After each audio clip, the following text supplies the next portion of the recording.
정치권이 국회의원 가상자산 전수조사 대상 범위에서 배우자와 직계 존비속 등 가족은 제외하기로 의견을 모았습니다.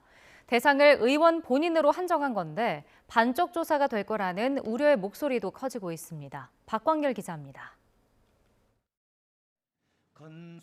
국회 상임위는 물론 청문회 시간까지 200여 차례 넘게 코인을 거래한 것으로 드러나 비판이 쏟아진 김남국 코인 논란. 이 정치권을 향한 따가운 시선에 여야는 급히 대책 마련에 착수했습니다. 국회의원 재산신고 대상에 가상자산을 추가하고 현역 의원은 보유 가상자산의 이해충돌 여부를 심사받도록 한 겁니다. 단 하나라도 가상자산이 있으면 직계존비속까지 다 등록하도록 했던 것이고요. 한액을 정하지는 않았어요. 무조건 가상자산을 전액 등록하는 걸로 하고 다음 국회부터 적용이라는 한계에는 이 국회 윤리심사자문이 자진신고와 권익위 전수조사 카드로 대응했습니다. 하지만 논의는 2달 넘게 제자리 걸음을 반복했습니다. 윤리자문이 자진신고는 말 그대로 의원들의 선의에 기댈 수밖에 없었습니다. 그마저도 자료 유출 논란과 함께 이해충돌 여부를 둘러싼 이견으로 자문위원장이 고개를 숙이는 사태까지 벌어졌습니다. 이해충돌 소지 있어 보이는 의원님도 계신가요? 그건 뭐 저희가 그런 분들도 좀 있는 것 같아서 가지고 별도로 그거는 사실이 아님이 보도된 데 대한 유감을 표명했고 보안이 지켜지지 않은 부분에 대해서 재발 방지를 약속했습니다. 이해충돌 가능성이 있는 의원이 있다 이런 취지의 언론 그게 아마 오해에서 좀 비롯된 것 같습니다.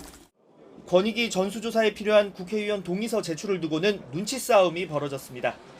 국민의힘은 동의 범위에 국회의원 배우자와 직계 존비속 등 가족을 포함시키는 데 강하게 반발했습니다. 국회의원의 가족이라는 이유만으로 의무 없는 일에 대해서 무조건 동의하도록 하는 것이 법적으로 가능한지 그리고 그게 바람직한 것인지에 대한 동의서를 진작에 받아놨다는 민주당 역시 나홀로 제출과 가족 포함의 소극적이기는 마찬가지였습니다. 결국 의원 본인으로 한정하기로 방침을 정했습니다.